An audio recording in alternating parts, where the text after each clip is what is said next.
Okay, we're good to go. Hi everyone and welcome to round 5 of Nationals 2020. We've got CNI versus Wellington Gold. Without further ado, I ask first affirmative to come and begin the team's case.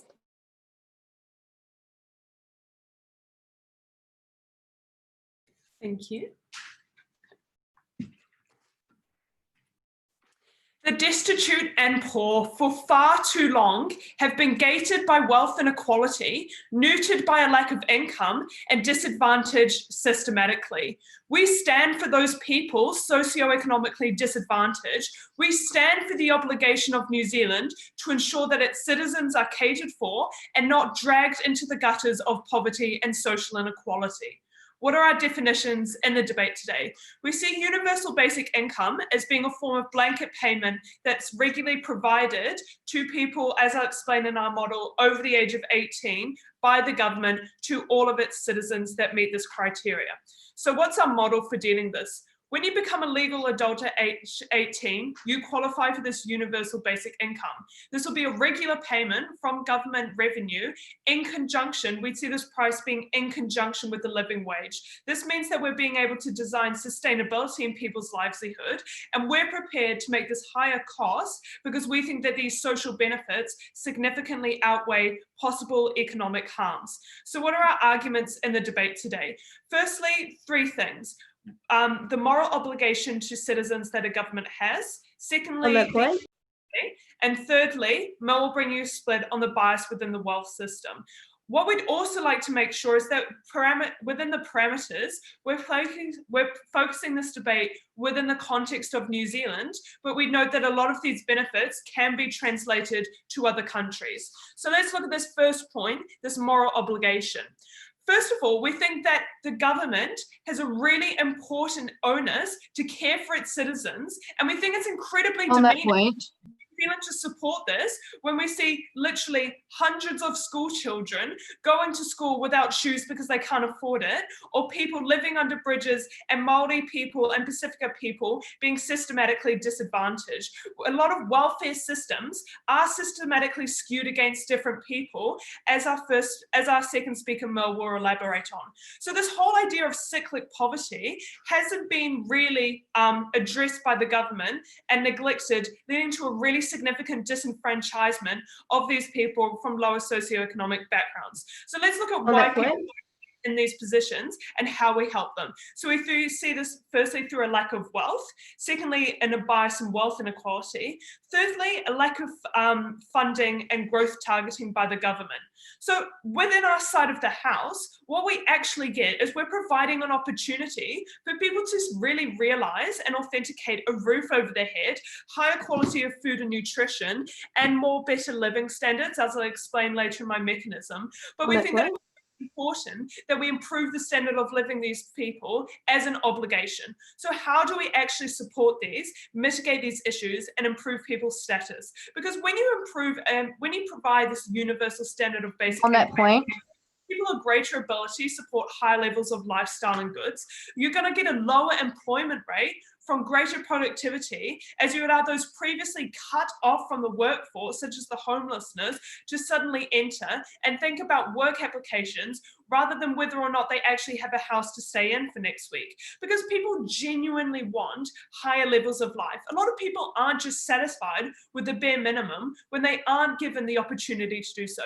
We provide this opportunity, we provide individual funding that supports this and allows for a platform for people to sustain themselves. We think that any case people aren't going to be de-incentivized to work falls entirely redundant when we see that people on the benefit are still searching for work, still searching for job applications. So we're not going to get this lack of productivity. Instead, we provide a pathway for people to get this. But importantly, on a principal point, I'll be addressing this in 3 levels in how we improve quality of life.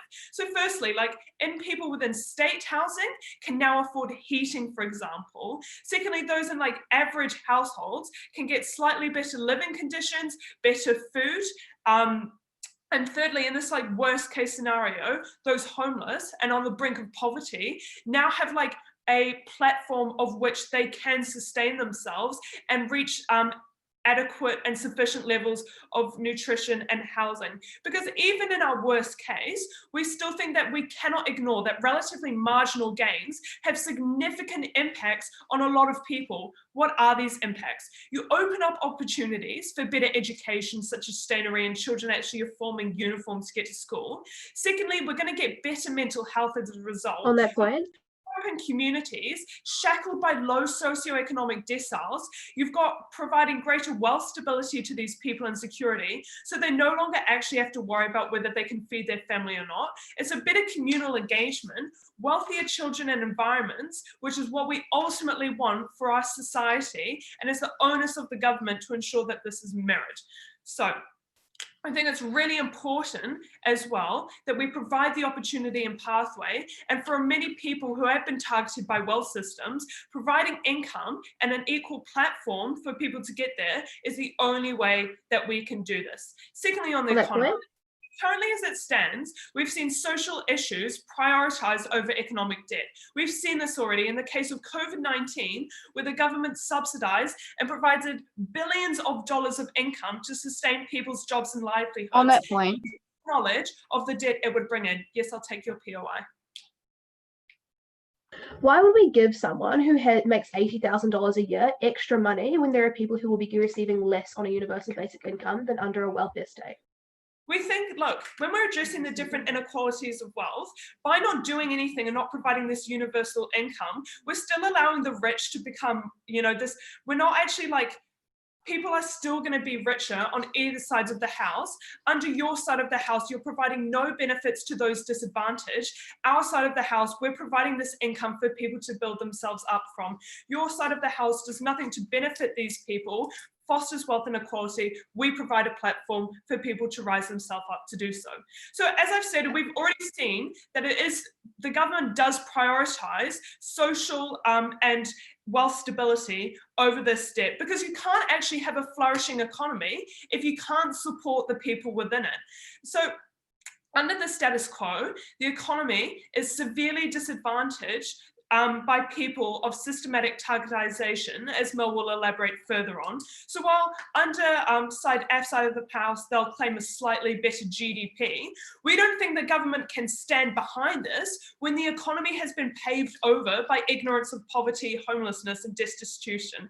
I'll look at this practically in a few ways. So first of all, let's look at the net gain we bring into the economy. When we raise the status of living, as explained in my first substantive, the government now has to pay less of its revenue towards welfare benefits, which detracts a huge portion of its spending, because people now have a more active role within society and able to actively contribute towards this more. But secondly, on these benefits of spending, when you get people, when you provide this spending and the outcomes you get from this, because when you're injecting more money into people's incomes, they're more willing and able to spend purchasing goods and services, which is really importantly going to translate to greater additional revenue towards these firms. What we're going to see from this is a multiplied effect throughout the economy as people are producing more, passing more on in additional wages to employees through the circulation of money throughout the economy, which is likely to mitigate these risks of debt and bring forms of practical outcomes to the economy, while supporting at a grassroots level the social issues that have largely plagued our nation and deteriorated economies of livelihoods. Proud to propose.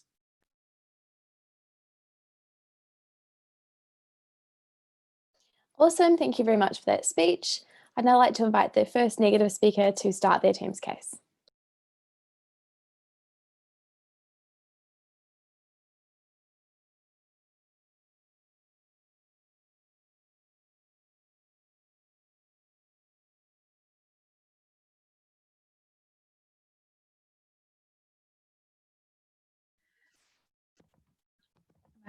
Yeah. Equality and equity are not the same thing. What is a week's worth of food for some is merely a drop in the ocean for others, and this ever-increasing gap between the rich and poor will only be worsened when we tell the most vulnerable people in society that the struggles that are unique to them do not matter as much as rich people being able to buy another pair of Adidas shoes. Our burden to prove in today's debate is to prove that social welfare is a better system for providing like social welfare, the status quo is a better system for providing for the poor than the UBI proposed by the opposing team. We stand for today the current means testing benefit system where like people are like means tested and given benefits based on their need assessed by the government, whether that's to do with like their children or work opportunities or whatever. We'll be bringing three main arguments. Firstly, how the indiscriminate nature of the UBI harms the poor. Secondly, why social mobility is more easily achieved under our side of the house. And thirdly, how productivity decreases under a UBI. Firstly, I'd like to address some of the opposing team's arguments today. So they first started on a moral obligation point about like how the government has a moral obligation to care for the poor and everyone. We actually fundamentally agree with this, but we think that they've missed that when you have a UBI, the money that is going out to people every week will be less than what is under a social welfare system. Why is this? So if we look at the resources that currently go out like to pay benefits, right? People get paid maybe like $350 a week, right? Based on like whether they have children, whether they're like single parents or whatever. We think that that's the amount of money that they need. When this money is spread around over the entire country, there is going to be relatively less money going out to everyone, and this means that there's going to be less money going to the poor than on our side of the house under the social welfare system. This is why their case harms the poor. This is who we should care about today. This is why their case is bad for the poor as a whole. Okay, secondly, they talked about like a practical point about how this actually supports the economy, right? And how we should give everyone an equal platform. But in this, again, they have failed to recognize that not everyone like starts from an equal platform, right? So giving $100 to like a child to get the uniform when this is like a middle class family, right? It's like going to be like really different to giving it to someone who actually needs it. We'd rather give $200 to a kid who needs it. We think that's better. I'll accept a POI. Oh, sorry. How do you see, like, within current social welfare systems that are systematically biased, how do you actually target the people who really need it that are left out by these? Okay, so it hasn't actually been addressed how it is systematically biased, but I mean, I assume we'll hear that later. But we think that like it's going to be we think that the indiscriminate nature means that whether or not there is systematic bias, everyone will get less. That is a bad thing. We can't stand for that. We don't think anyone should stand for that today. Yeah, so secondly, there were points about some marginal gains, right, for like people who didn't need it that much, but will still get gains. We know that these are at the detriment of vulnerable people. We can't stand for this. Thirdly, they made a point about the economy. We think that like maybe this is true that the UBI will be fine about the economy. We don't think the economy is that important. We think poor people are the important vulnerable stakeholder today. But we think that the benefit system is generally better for the economy as a whole anyway. Okay, on to my first substantive, how the indiscriminate nature of the UBI harms the poor. So we think that like what's really important today is poor people. We think it's more important that poor people can eat dinner than like rich people getting another pair of Adidas. That's who we care about today. That's why they're important. Firstly, why the government capability to provide for the poor is diluted. So if we look at what the welfare system looks like, it looks like people like being means to see that they're sufficiently disadvantaged to require a benefit, right? This might look like a really disabled person who can't go out and get a job, like there are sickness benefits. This might look like a single mother who can't provide for her family. These are the people who need it. We think that currently maybe like 10% of the population qualify for these benefits, and all social welfare resources go to these specifically vulnerable people who need it. We think this is really good. What would a UBI look like? It would actually be indiscriminate, so everyone would get it, right? So like the poor single mother who was getting like $350 when the resources were targeted on our side of the house would maybe be getting like the same amount of money, which we think would be less, as we've already explained, like maybe like $150, which is worse, that is like a white male millionaire, right? We don't think these people need the same thing. We don't think that this white male millionaire needs anything. We'd rather the money that they're proposing goes to like that single mother who needs it. So we have the same resources, more spread out, everyone gets less under the UBI. Why is ours better? Well, we think that this makes the day-to-day quality of life just better for poor people. When they can afford more things, they can have a more comfortable life, and we think this is a really good thing. That's why we stand by that. Okay, secondly, relative wealth actually remains the same on their side of the house.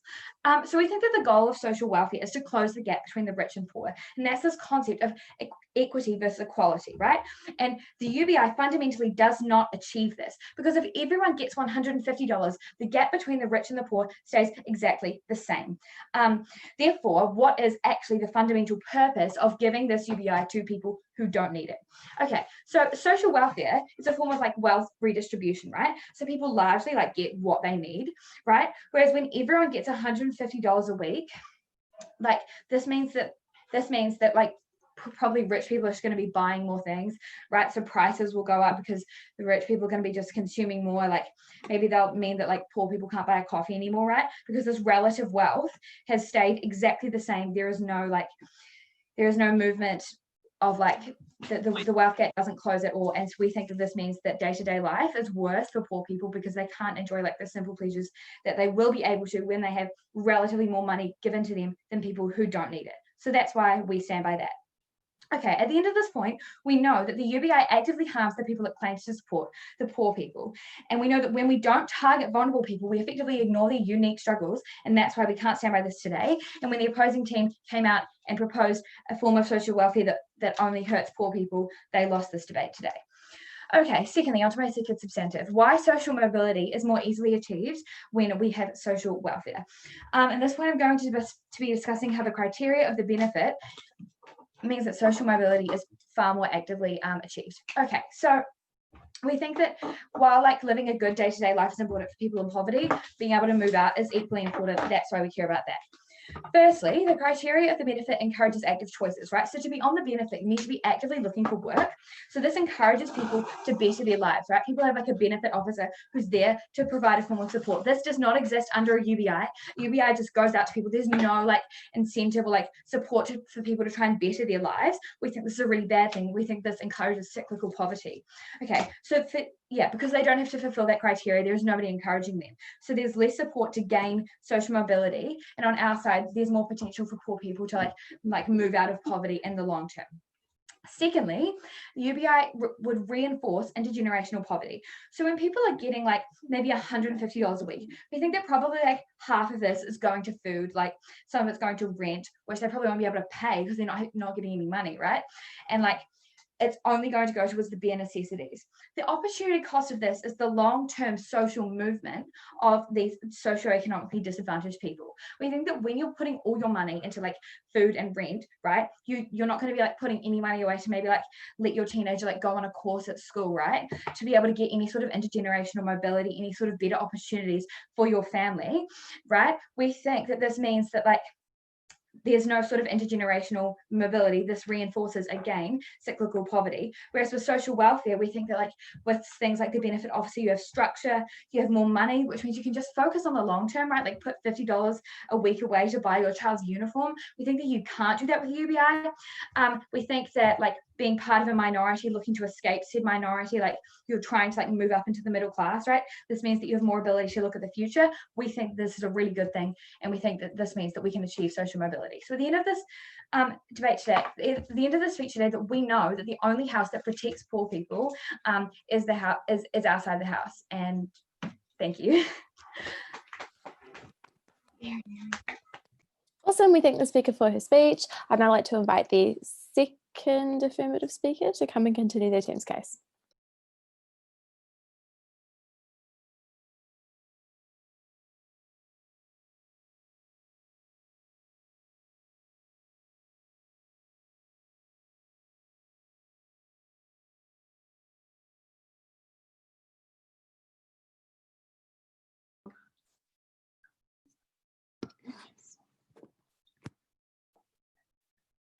We cannot raise New Zealand society up if we ignore those who have been systematically shoved to the bottom of the socio-economic pile.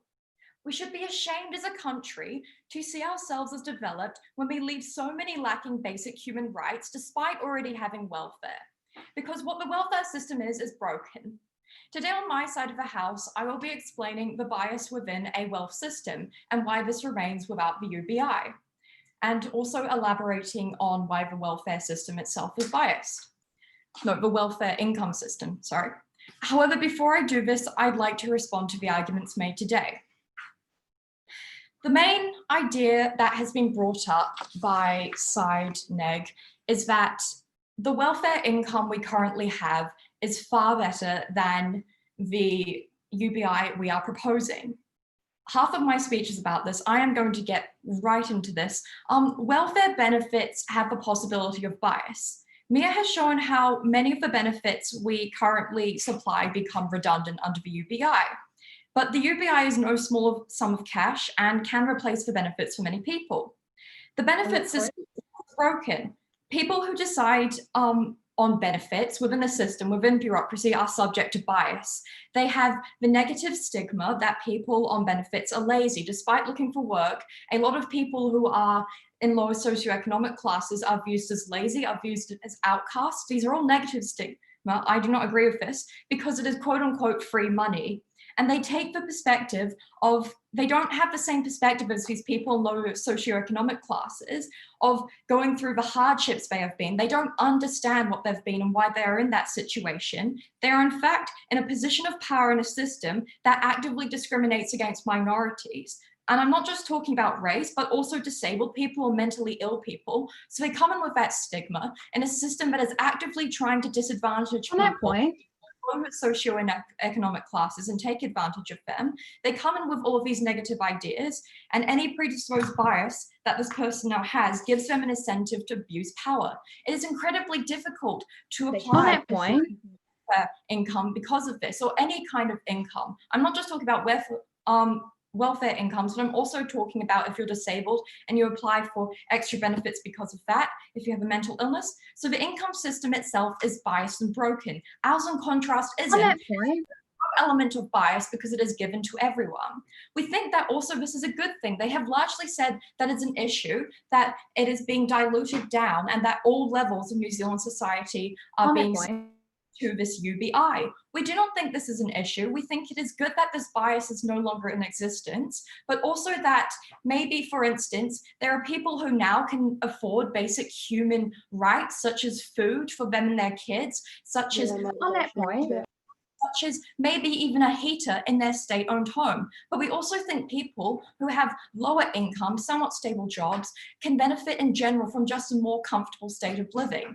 We think exactly because it barely affects people who make larger wages, that it isn't an issue, because it also keeps them happy and stops them from complaining about people who earn benefits and from actively discriminating against them, because they no longer see them as lazy and taking money from the system, because they benefit from that same system as well, as they are also earning money.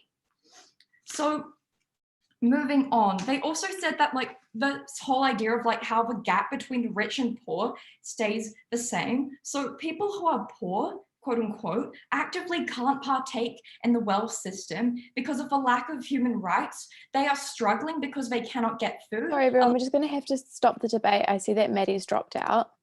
I've paused the timer. Just hold where you are.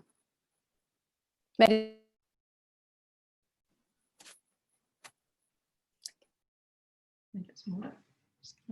Sorry, Mel, you can restart. I've restarted the timer. Oh, okay, cool.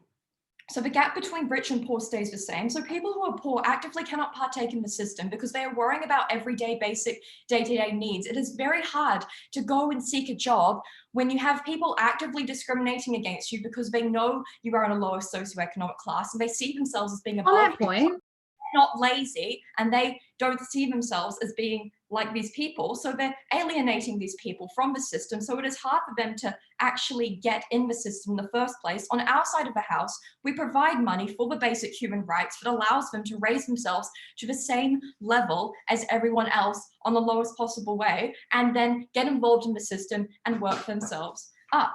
So moving on to my point, the bias within a wealth system. What does the wealth system look like? We see people actively socially campaigning for reducing the gender pay gap because they've realized that the system is against them. Because the system was constructed in the past by a certain group of people, white men, for a group of people. And as the system has remained, the ideals have impacted the way it has changed. The people who have originally made it have rose in power as it has grown in influence because they created the system, they shape how it is, and their ideals have shaped how they have created it. So this influences the wages that people earn within it. It influences the way that the workplace is operated. It influences who can get jobs, promotions. In a second. For example, Pacifica communities were encouraged to move to New Zealand in the 50s and 60s for labour jobs. Then they were made to leave and disproportionately persecuted when they couldn't. We see that effect still withstanding today, with your average white male New Zealander still earning more than a member of the Pacifica community. Yes? A welfare system that specifically targets vulnerable people instead of giving the exact same amount of money to Pacifica people that it does to white men surely does more to to reduce the gap than just giving everyone the same. Okay, no, it does not, because the issue with a welfare system is that the people who operate the system decide who gets what and other types of incomes and benefits for these people who are actively disadvantaged, means that these people come in with bias and they do not want to give out benefits a lot of the time. They are stingy, they are coming in with racist ideals, they are coming in with sexist ideals, they are coming in seeing themselves as better quality of people, and makes it much harder for people who are alienated from the system to gain access to these benefits, because there are people within it who actively do not want them to have access to it because they see it as money. So moving on, what happens when we implement the UBI? Minorities who have been actively pushed out of participating in the system because of socially backwards ideals now have security. They have a better quality of life and something to fall back on when circumstances out of their control kick them out of the system, when they lose their job because they have a person who is part of the majority who is chosen instead of them, etc. They have more opportunity for risk. They can establish their own grounding in the system. So privately owned businesses become less of a risk because they can access humanitarian basic human rights and not have to worry about like losing that if they speak out in the workplace. They are free from bias. So what this means is that the wealth system becomes more accessible to minorities, far more accessible than it currently is. So what minorities can now do is they can reshape areas of this broken system because there is less risk involved, because no matter what, there is security. They can make minority-owned spaces that are inclusive and without social bias. So overall, what does their side look like? Their side looks like we have benefits which are under a system bias, benefits which are selectively given, not just the welfare benefit, but the benefit system overall. But on our side of the house, we have a system which gives money to everyone that can sustain a standard of living that will raise people to the same level and being able to access the workforce. Thank you.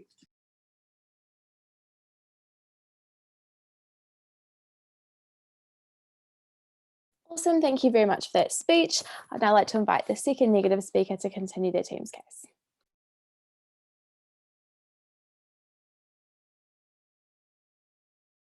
I'm just going to pause things for a moment because Maddie's in here now. It's a bit difficult for her to hear because the girls are talking as well. So if you just take a moment, I'm just going to try connect this laptop to some speakers so it's louder in the room. Sorry for the disruption.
Can someone just talk? Hi, hello. Is it loud? So loud.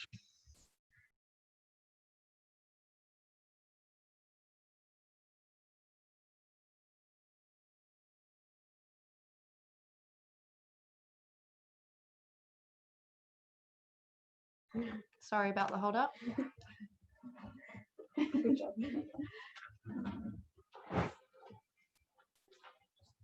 This debate ultimately comes down to what side achieves more for the poor.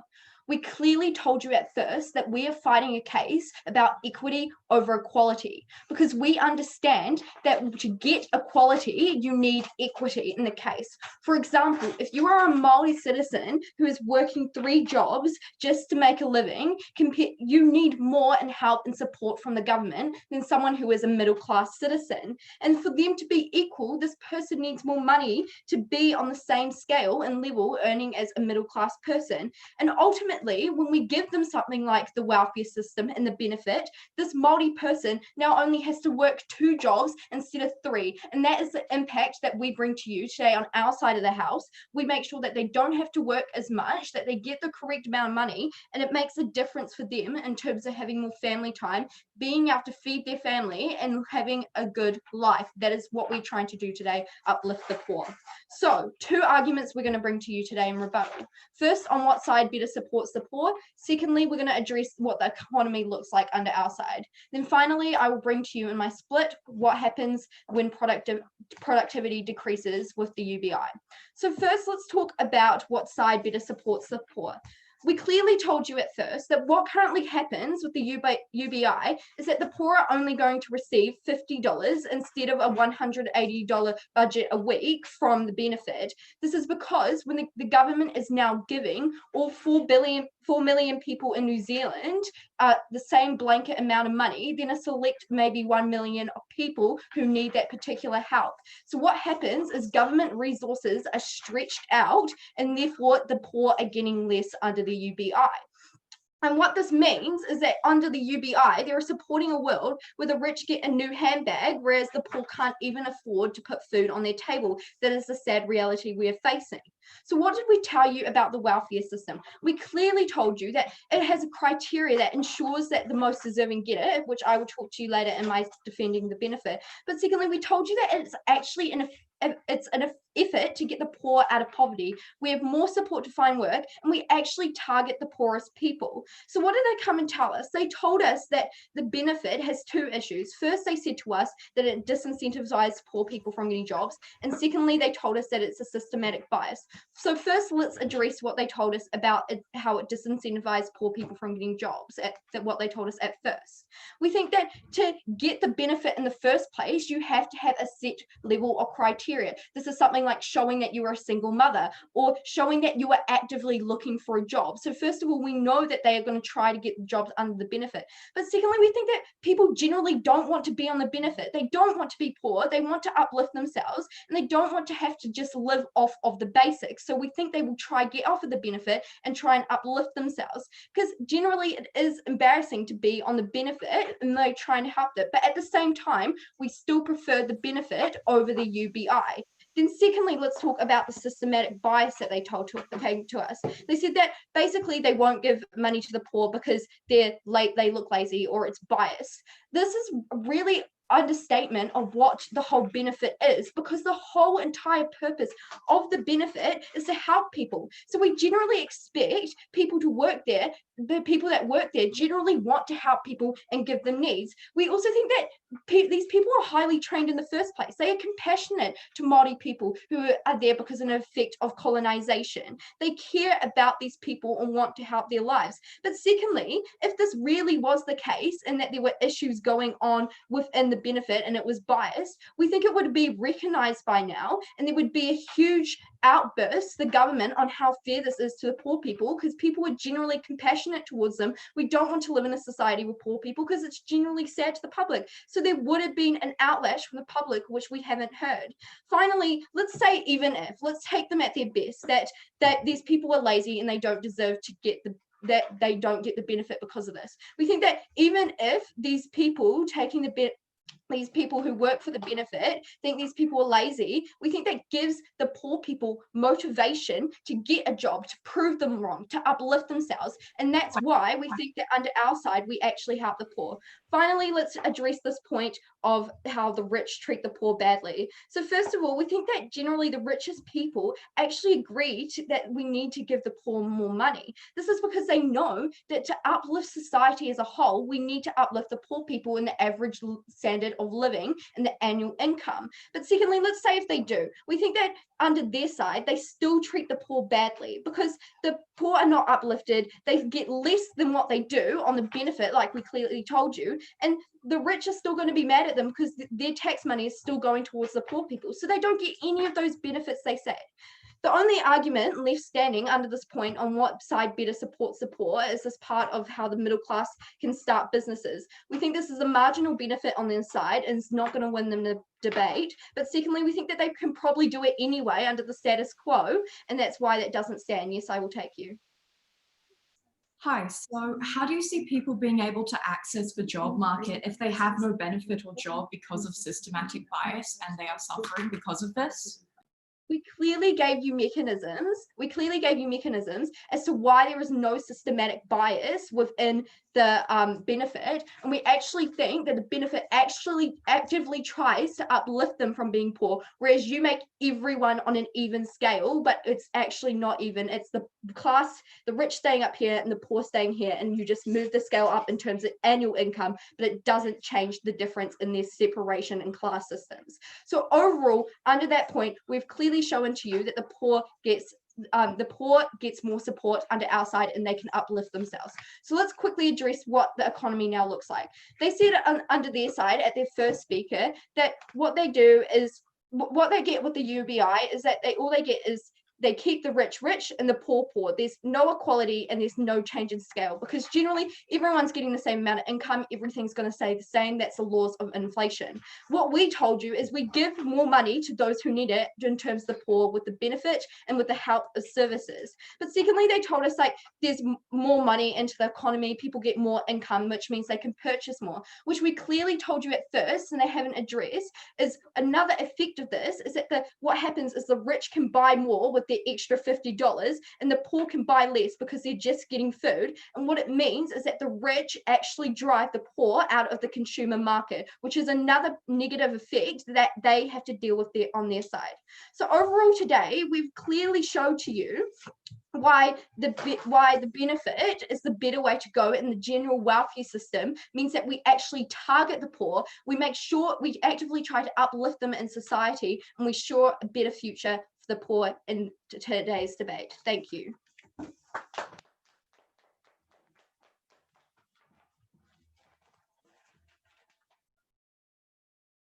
Brilliant, thank you very much for that speech.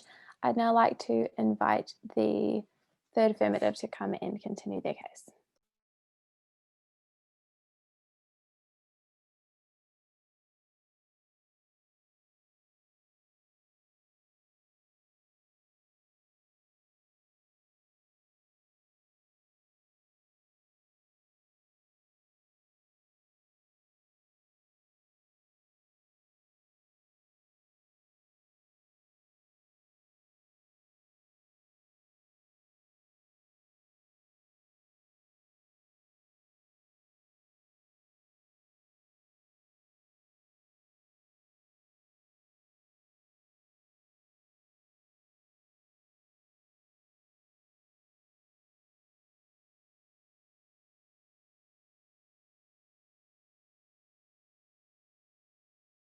Sorry, we're just on mute.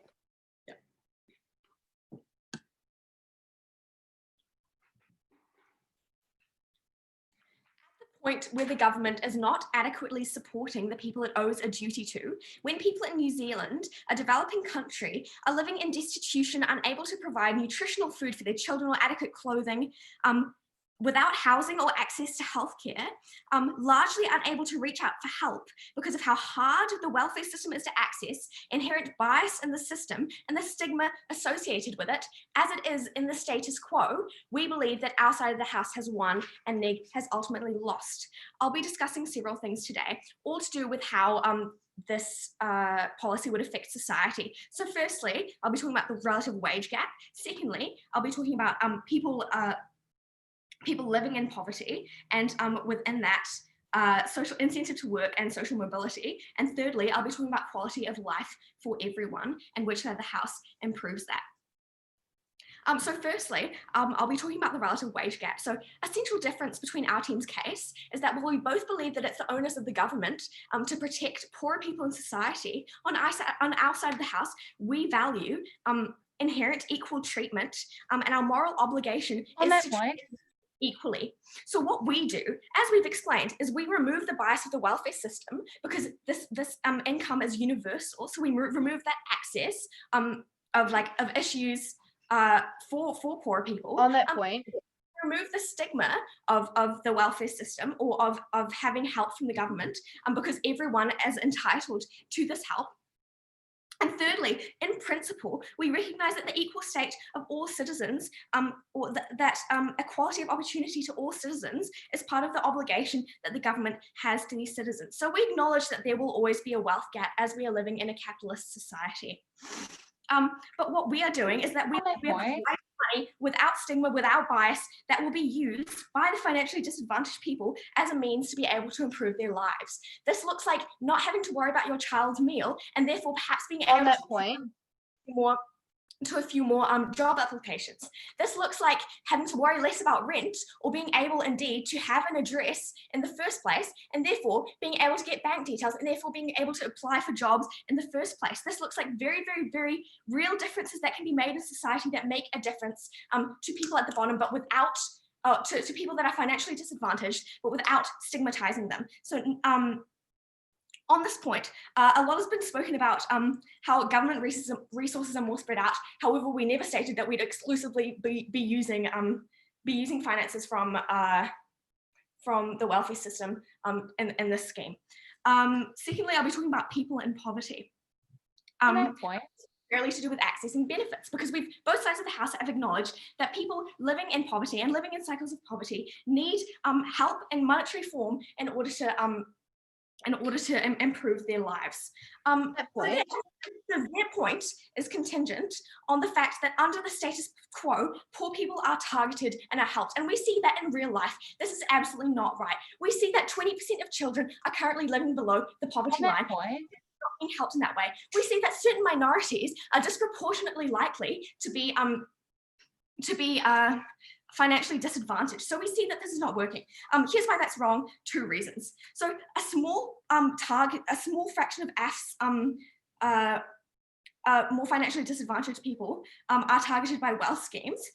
So basically a drop, and marginal gain to all poor people is better than neglecting thousands of these people, even if we do accept what they've been discussing, which is that government resources would be spread thin. However, secondly, the wealth system and also the welfare system is inherently biased, so you don't actually target the right people at all. And we revise this bias as it becomes universal, giving rich and poor people basically levels better than only giving rich people better income levels, which happens under the status quo. And I'll just talk about this a little bit.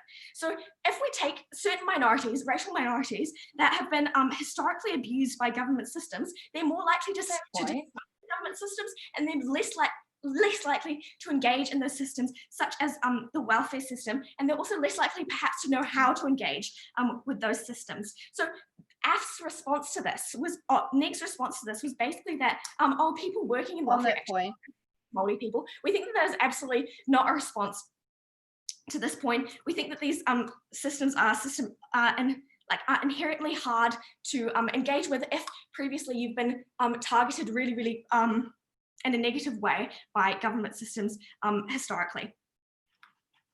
And also people have access to targeting the welfare system because of the stigma that's attached to it, because there's a general perception that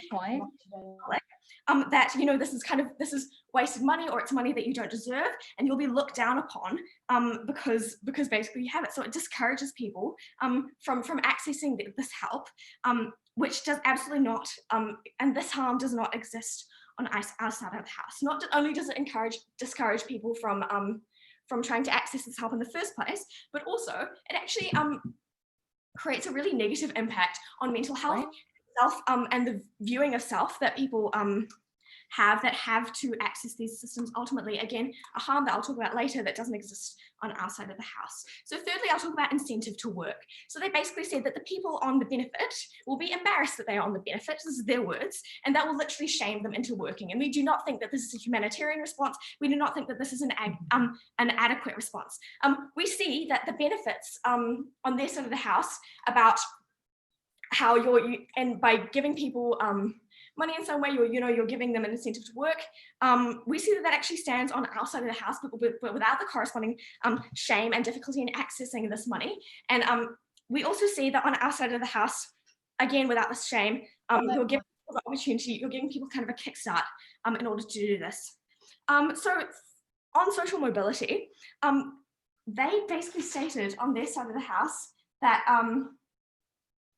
something about how the UBI reinforces intergenerational poverty. However, what we see that we're doing is we're not hemming those people in that would have to access the benefit. We're not making them feel like they're kind of an underclass of society, or that they're separate from society because they require this help. What is central to our case is that everyone feels like they always have access to this help, and that this help or this extra money is absolutely normalized. And we see that this actually mentally and emotionally encourages people to think beyond what they may have thought were their means, and therefore try and move through social classes. So lastly, I'll be moving on to how each model affects quality of life for everyone.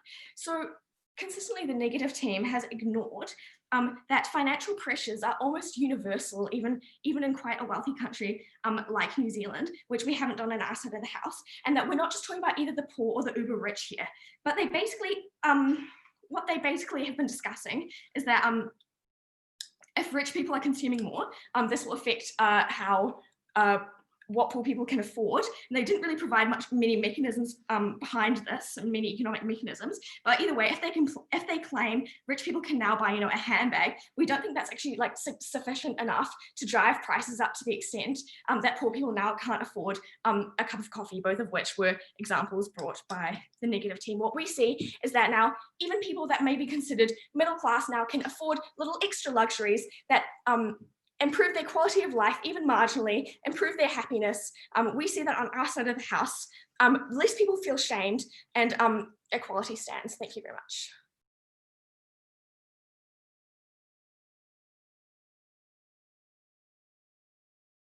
Awesome, thank you very much for that speech. I'd now like to invite the third negative speaker to give the final substantive speech of the debate today.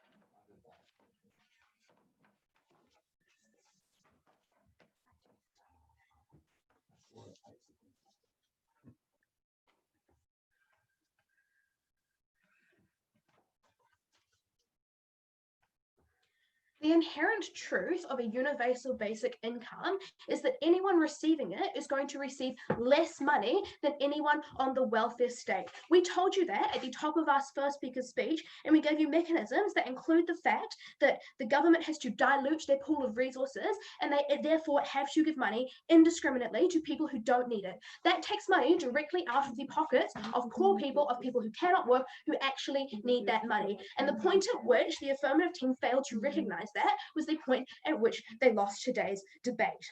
What am I going to do in my speech today? Two things. We're going to have a look at both sides of the case, both sides of the argument, and why on the neg, a UBI fails to provide for the poor, and then why on our side, a welfare state succeeds in providing for the poor. So we're going to basically compare those two systems. All right, so let's first of all look at this UBI state. And the thing that the F, in order to win today, really just had to prove that this UBI would work in making the poor better. Why did they fail to do that? Well, first of all, what I just flagged in my intro was the fact that because the government government system works differently because it is indiscriminate, it means that all the money that the government was pouring into the welfare state and targeting to people who actually genuinely really need help is now diluted across 5 million people. That means that they have less money to start with. That means that like even if they have more money than like without any system that like they could use to like buy coffee or whatever, it's less money than the money that we have been proposing from first, the money that we have been proposing under the welfare system that we've carried through this entire debate today. We think that they start with less money, and we think that ultimately means that they are less able to provide for the poor. Secondly, though, we think that because, as we told you again at Eva, the fact of the matter is that only the poorest of people get it, but also that we have this like wage inequality, and we start to actually deal with it when we have a welfare system that is targeted and that is not indiscriminate. What does that mean? It means that even though the affirmative team was willing to accept that there's always going to be a wage gap, and we do agree with that, it means that we actually start to take steps on our side of the house to minimize that wage gap. We start to take steps to actually make things better. Because what we actually see is that when people start like at poor and like rich, and we give them all the same amount of money, there is no shift in the amount of money that anybody has. More than that, though, the rich people start to drive poor people out of the market. They wanted more mechanisms for that. Let's give them some. First of all, we think that the rich people are going to spend more money on like basically everything that they're buying, right? That has trickle down effects of like if they buy an expensive cup of coffee, like the factory that produces coffee cups now has to like charge more and like pay their workers less, right? We think that's like a trickle down effect that happens when they buy luxury goods. But secondly, we think that rich people do not only buy luxury goods. We think there are a lot of necessities, things like food that rich people buy that poor people also want to buy. And the fact that rich people are now buying more of these means that they can pay more for them. Basic economics means that the price is driven up and poor people are priced out of the market. Look, at the end of the day, poor people are less able to afford the things that they need under a universal basic income, and we think that is really, really bad. We told you all the information from, and it's been basically ignored. But then what did we hear from the affirmative team? What was the thrust of the case about why this universal basic income is so good? Well, aside from the fact that they told us that we're going to have to worry less about rent and feeding our family, which I just like basically told you was not true because we have less money under their side of the house than we do under our side of the house, we actually think that like in terms of being able to apply for a universal basic income and the fact that it's indiscriminate, we think that like a minor bit of administration to like go on the welfare system isn't going to prevent people who genuinely need it from doing that. So we don't think that that like really falls in the debate today. But more than that, we think that the extra luxuries provided to middle class citizens by the universal basic income.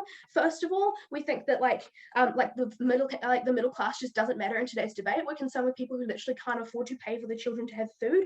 But secondly, we think that like even if life is worse off for the middle class, we're willing to accept that like maybe they can't get an iPhone 8 and they have to accept like an iPhone 6, we're willing to accept that if it means that the most vulnerable people in our society can have better lives.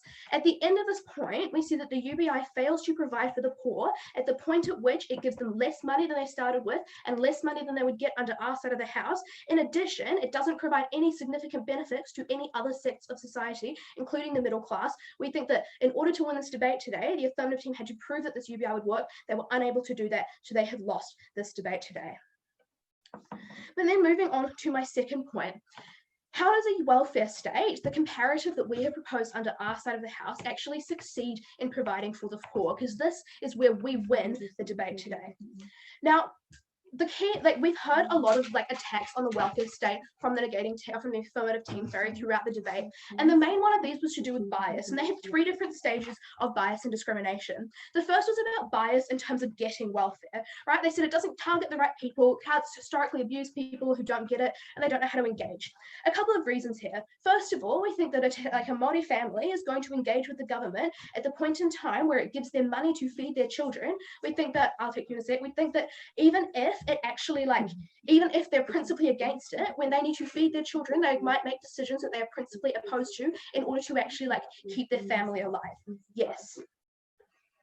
You realise there are a lot of people who are living uncomfortably and not living very well, who don't qualify for welfare and would significantly benefit from the UBI, and you are not giving them this privilege on your side of the house?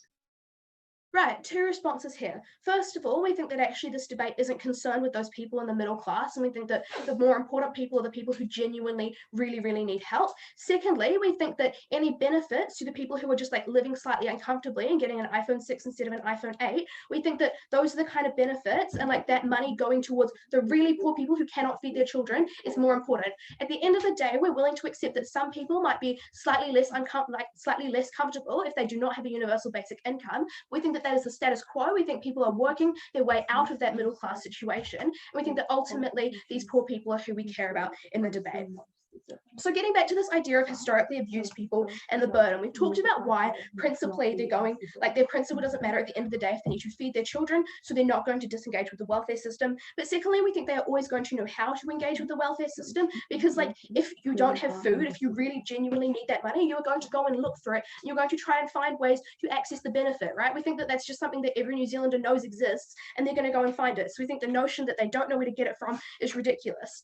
Then what do we know about the bias within within getting into the welfare system? Well, as Sophie told you, these people who assign the welfare are highly trained. It's their literal job to know what to do, and so they know who needs help. But secondly, we think that like it's undeniable that just like the really poor people are really poor, like if shoes have holes in them and you haven't bought a new t-shirt in 3 years, like it's really just obvious that you need to go on the welfare system. We don't think that objectively anybody can say that poor people don't need help. Thirdly, though, we think that it's unacceptable for the government to like just ignore certain people. We think that that would just is just unrealistic and would never happen. But fourthly, we think that the poorest people, again, are the most important people. They are the people who cannot feed their children, who cannot pay for education or uniforms. We think that these are the people who are the most important, and we think that they are helped by the welfare state.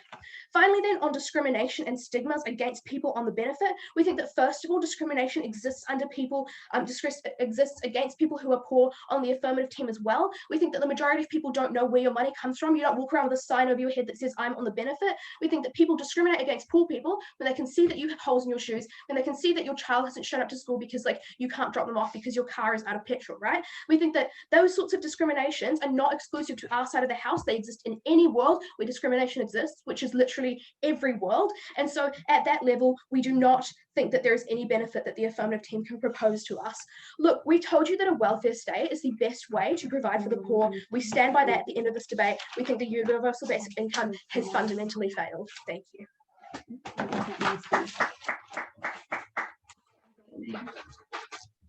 Sweet, thank you very much for that speech. As is customary, we now reverse the speaking order, so I welcome up the NEG team's reply.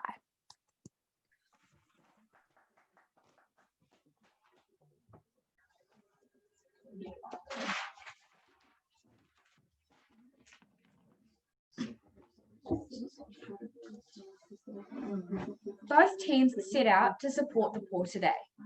We told you that we want to give more money to the most vulnerable who are struggling to put food on the table. We also told you that it can only happen under the welfare system, and that is why we won the debate today.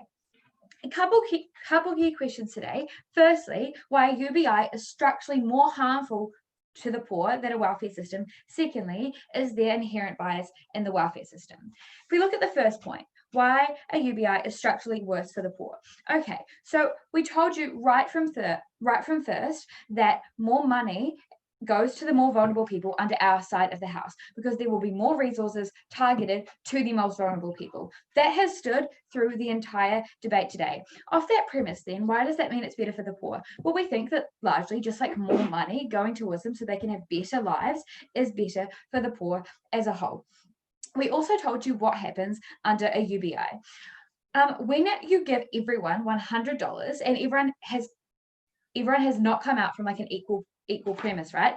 Not everyone starts off the same equal level. Equal input does not mean equal benefit. That's what we've told you right down the line today. There is no relative gain for the poor people when they have $100, but so do the rich people, right? We told you that the wealth gap is what we care about today. We care about like social mobility. We care about things like people being able to move up in society, right? We proved to you that that does not change under the affirming side. Actually, equality rather than equity only keeps the wealth gap like getting larger. It keeps the rich and the poor stay poor. We would rather have more help for the poor as a whole.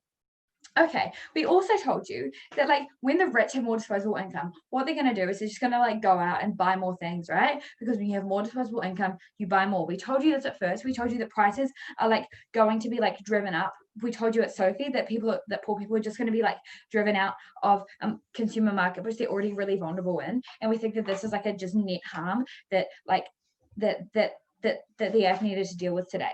So we think that there's going to be no change in socioeconomic divide.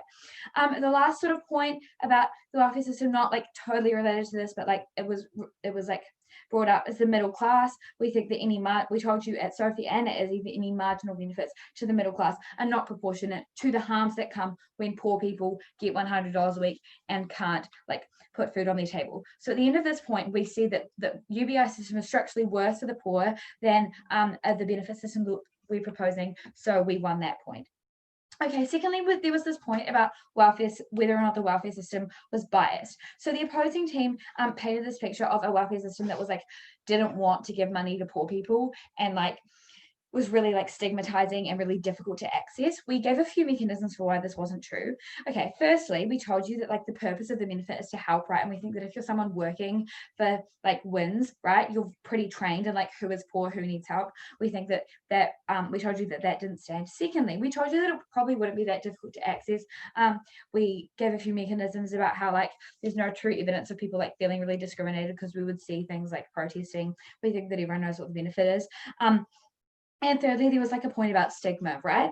Where like everyone's really stigmatized, so they don't want to go on the benefit. We told you at second that this is not a proportionate harm compared with like not having enough food to eat, right? So we're like, and we also think that we told you at third as well that stigma against the poor also exists on the opposing side of the house. So we don't see that as a harm exclusive to our side today.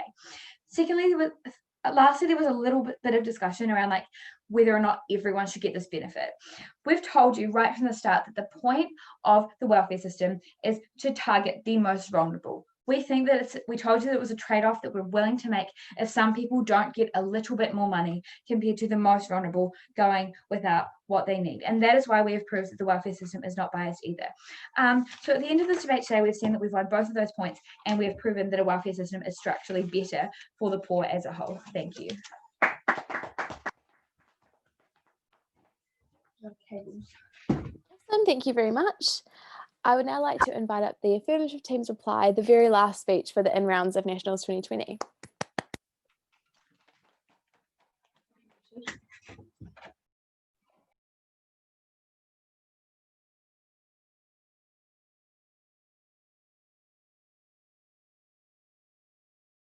Awesome.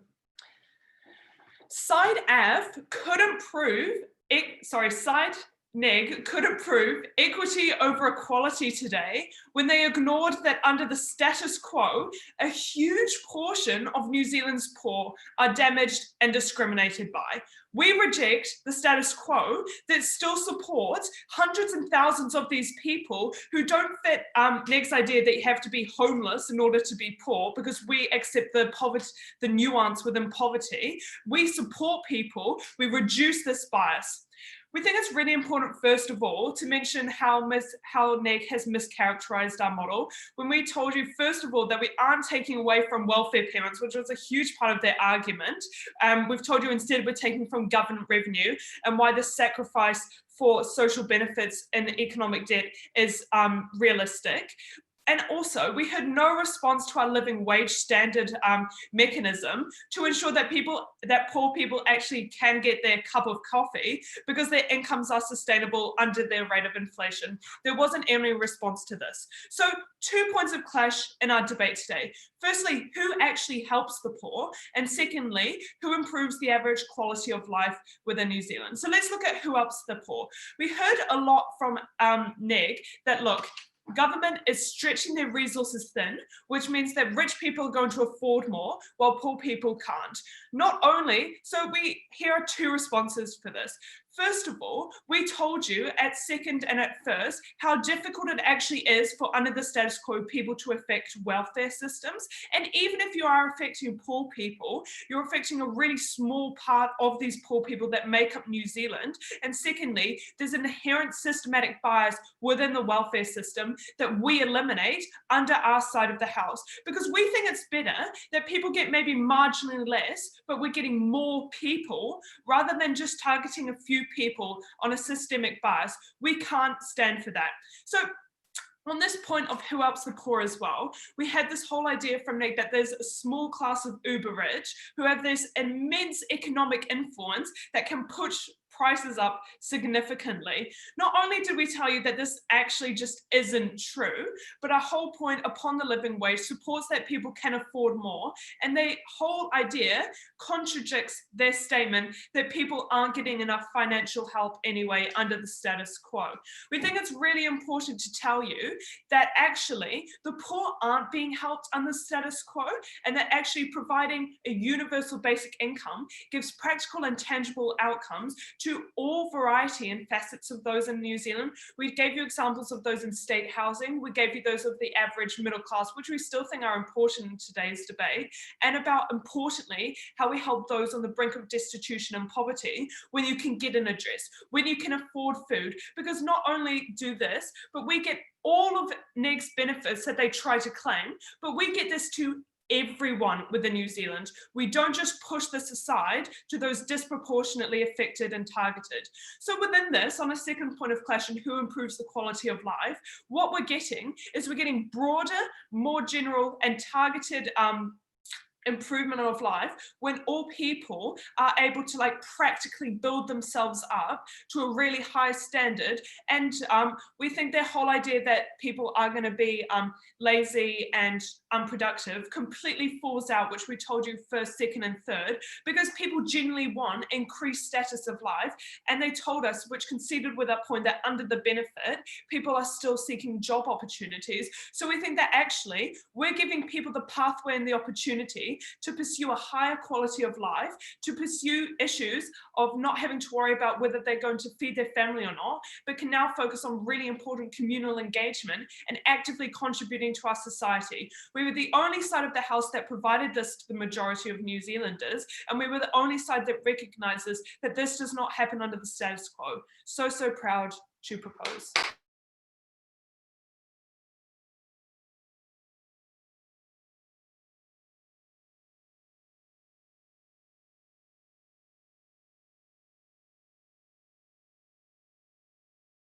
Awesome, thanks everybody. This is a silent round, I think, so this is the end of the debate today. I wish you all the best of luck and a fun quiz night. Thank you very much. Yeah, thank you guys. Thank you guys. Awesome debate. We're still live. Oh, is it on? Thank you. Are we still live? I think the live stream is still going. Oh, yep.